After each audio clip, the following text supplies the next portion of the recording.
ഇപ്പോഴത്തെ ഇങ്ങനത്തെ പരിപാടി പലരും ചെയ്യേണ്ട. ആ വീട്ടിൽ ചെയ്തേക്കണുണ്ടോ മേൽ വശത്തുള്ള റൂഫിങ് കണ്ടില്ലേ, അത് കണ്ടോ ആ കവറിങ് കൊടുത്തേക്കണം.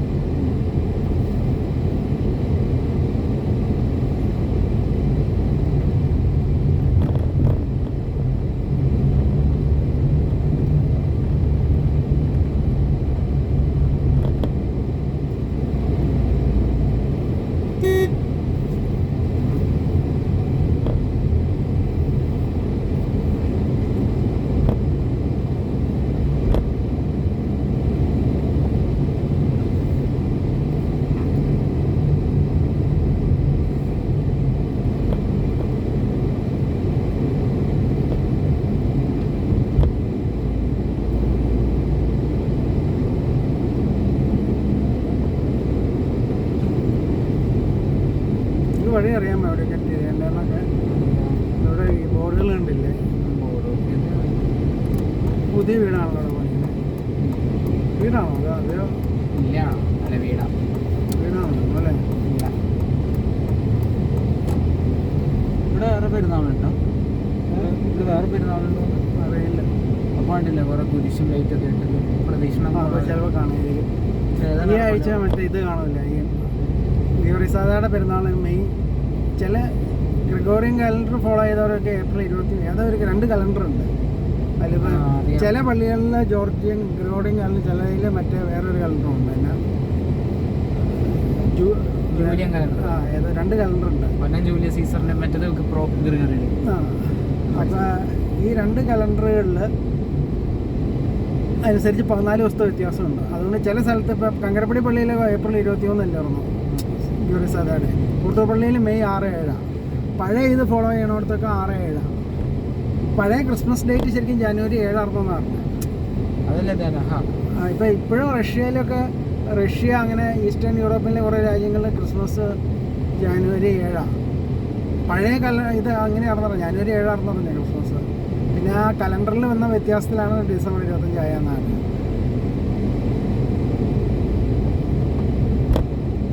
ജാനുവരി മറ്റേതല്ലേ ഏത്?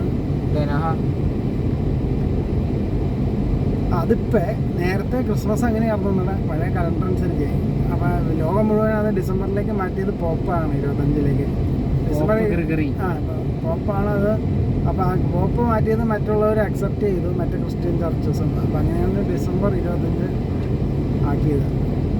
ഒരു 10,000 വർഷം മുമ്പ് അത് ജനുവരി 7 ആയിരുന്നു ക്രിസ്മസ്. പക്ഷേ ഇപ്പോഴും റഷ്യയിലെ കുറേ ഈസ്റ്റേൺ യൂറോപ്യൻ ചർച്ചസ് പോപ്പ് പറഞ്ഞൊന്നും അവർ മൈൻഡ് ചെയ്തിട്ടില്ല. അവർ ഓർത്തഡോക്സ് ചർച്ചസിൽ ചില ഓർത്തഡോക്സ് നമ്മുടെ ഓർത്തഡോക്സ് ആണ്. ഓർത്തഡോക്സ് ചർച്ചസ് നമ്മുടെയൊക്കെ മാറ്റി ഡിസംബർ 25-ലേക്ക് തന്നെ മാറ്റി. പക്ഷേ റഷ്യ ഈസ്റ്റേൺ യൂറോപ്പിലെ കുറേ ഓർത്തഡോക്സ് ചർച്ചസ് ഇപ്പോഴും ജനുവരി 7 ഫോളോ ചെയ്യും. ആ പഴയ ഓൾഡ് ഡേറ്റാണ് ജനുവരി 7. പണ്ടത്തെ 1000 വർഷം മുമ്പ്, ഒരു 1000 വർഷം മുമ്പ് ജനുവരി 7 ആണെന്നാണ് പറയപ്പെടുന്നത്. 10,000 വർഷം മുമ്പുള്ള ക്രിസ്മസിൻ്റെ ഡേറ്റ്.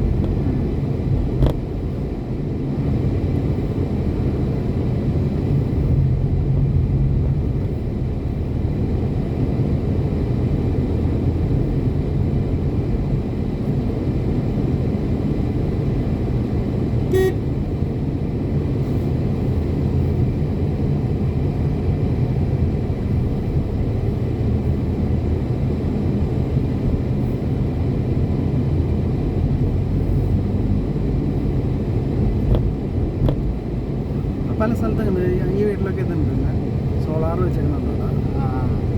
സോളാർ ഇപ്പോൾ പല സ്ഥലങ്ങളിലും വന്നു തുടങ്ങി അവിടെ ഇപ്പോൾ ഗവൺമെൻറ് സബ്സിഡി ഉണ്ടല്ലോ. അതായിരിക്കും.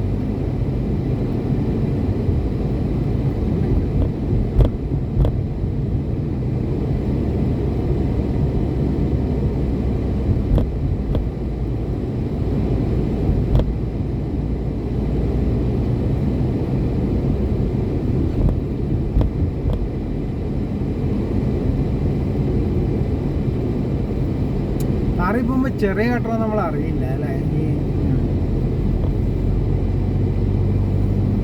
പ്രത്യേകിച്ച് എറ്റിയോസിൽ ഒരുമാതിരി അത് പുഷിൻ ചെയ്ത് കളയും ഒരു ചെറിയ കട്ടേഴ്സൊക്കെ.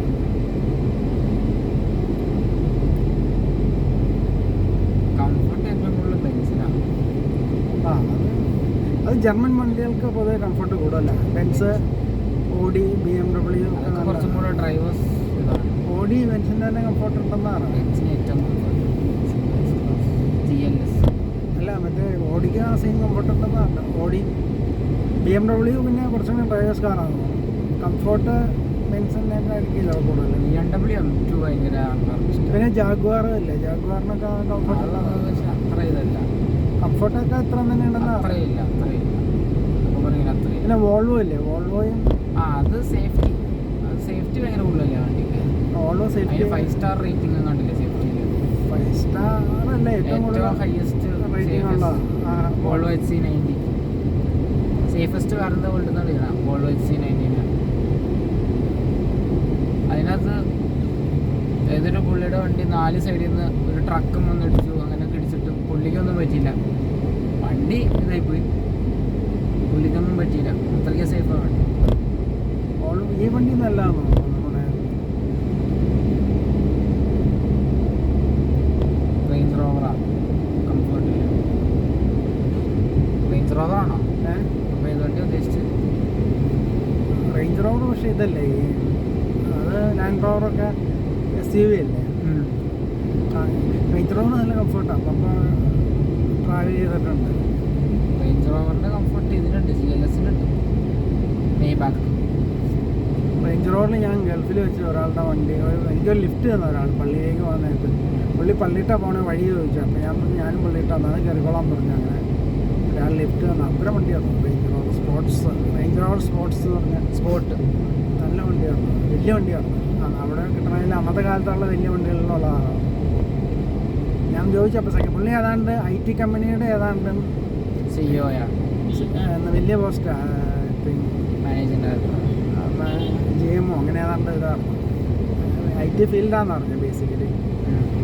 ഏതോ IT കമ്പനിയുടെ ഏതാണ്ട് ഇതാണെന്ന് തോന്നുന്നു. സെക്കൻഡ് ഹാൻഡ് എടുത്താന്ന് തോന്നുന്നു, ഫസ്റ്റ് ഹാൻഡ് അല്ല വണ്ടി. പക്ഷെ വണ്ടി നല്ല ഇതാണ്, നല്ല കംഫർട്ടാണ് വണ്ടി. ബെൻസ് പോലെ എല്ലാം കംഫർട്ടാണ്. ബെൻസ് ഞാൻ ടാക്സി കയറിയിട്ടുണ്ട് അവിടെ. പിന്നെ വെലിജാസിനൊരു പഴയ ബെൻസ് ഉണ്ടായിരുന്നു, അത് പക്ഷേ വലിയ കംഫർട്ടുള്ള വണ്ടിയൊന്നും ഇല്ല. പഴയ ബെൻസ് എന്ന് പറഞ്ഞാൽ പൈരപ്രചാരം തമ്മിലുള്ള ബെൻസുകാരനും വെലിജാസിനും കമ്പനിയിൽ നിന്ന് കൊടുത്താണ്. അത് വെലിജാസിന് അടുത്തെങ്കിലും പാർക്ക് ചെയ്യില്ല, വണ്ടിയിൽ പോകുമ്പോൾ ഏറ്റവും ദൂരം പാർക്ക് ചെയ്തേ ചെയ്യുള്ളൂ.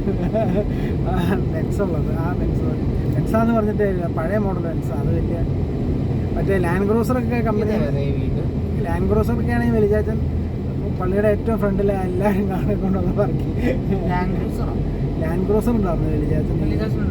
അത് മറ്റേ ഈ ഓയിൽ ഫീൽഡിൽ പുള്ളിക്ക് ഇൻചാർജ് ആയിരുന്നല്ലോ, അപ്പോൾ പുള്ളിക്ക് അത് കമ്പനിയിൽ നിന്ന് കൊടുത്തിട്ടുണ്ടായിരുന്നു ലാൻഡ് ക്രൂസർ. അവിടെ പിന്നെ വിലക്കുറവല്ലേ? അല്ല, അത് കമ്പനിയിൽ നിന്ന് അവർ വിലക്കുറവാണല്ലോ. ഓയിൽ ഫീൽഡിലെ വർക്കിന് പോകാനായിട്ട് പുള്ളി ലാൻഡ് ക്രൂസർ ഉപയോഗിച്ചിട്ടുണ്ട്. ഗൾഫിൽ വിലക്കുറവല്ലേ ലാൻഡ് ക്രൂസറാണ്. അല്ല, അവിടെ വിലക്കുറവല്ലേ അപേക്ഷിച്ച്? അതാണ്. പക്ഷേ ഈ അവിടെ ചില റോഡുകളിൽ അതാ പോകുള്ളൂ, ലാൻഡ് ക്രൂസറേ പോകുള്ളൂ. പുള്ളി ഓയിൽ ഫീൽഡിൽ വർക്ക് ചെയ്യുന്നത് ലാൻഡ് ക്രൂസർ വേണമായിരുന്നു. ലാൻഡ് ക്രൂസറിന് റീസെയിൽ വാല്യൂ ഉണ്ട് ബാക്കിയുള്ള വണ്ടികളെ അപേക്ഷിച്ച്. റീസെയിൽ വാല്യൂ വേട്ടാ. പക്ഷേ ലാൻഡ് ക്രൂസറിനേക്കാളും യാത്ര കംഫർട്ട് എനിക്ക് തോന്നിയേക്കണ ഇതാ ക്യാമറയാണ്. ലാൻഡ് ക്രൂസർ SUV ആണ്, സംഗതി ഭയങ്കര സ്റ്റേഡിയാണ്, എല്ലാം അടിപൊളിയാണ്. റീസെയിൽ വാല്യൂ ഉണ്ട്. പക്ഷേ അത് വിൽക്കണ കാശിനെ നമുക്ക് വിൽക്കാൻ പറ്റും, മേടിച്ച കാശിനെ നമുക്ക് വിൽക്കാൻ പറ്റും. നമ്മുടെ ചെറിയൊരു ലാൻഡ് ക്രൂസറാണ് ഇവിടുത്തെ നമ്മുടെ ഇന്നോവയും ഫോർച്യൂണറും ഒക്കെ. ഇന്നോവയല്ല ഫോർച്യൂണർ. ഫോർച്യൂണറും അല്ല, ഇപ്പോഴത്തെ ഇന്നോവ ഏതാണ്ട് ഇന്നോവ ഏതാണ്ട് SUV പോലെ ഇരിക്കണേ. പണ്ടത്തെ ഇന്നോവ MPV. പഴയ ഇന്നോവ MPV പോലെയാണ്. പക്ഷെ ഇപ്പോൾ ഹൈബ്രിഡ് എന്ന് പറഞ്ഞ് ഇറങ്ങിയിട്ടില്ല. പള്ളി പെയിന്റ് ചെയ്തല്ലോ, നോക്കിയേ പെയിന്റ് ചെയ്തില്ലേ? പെയിന്റ് ചെയ്താണോ? ഇല്ലേ? പെയിന്റ് ചെയ്തു. ഇവിടെ ബസ്സിന് ഇരിക്കണ്ടോ ആൾക്കാർ?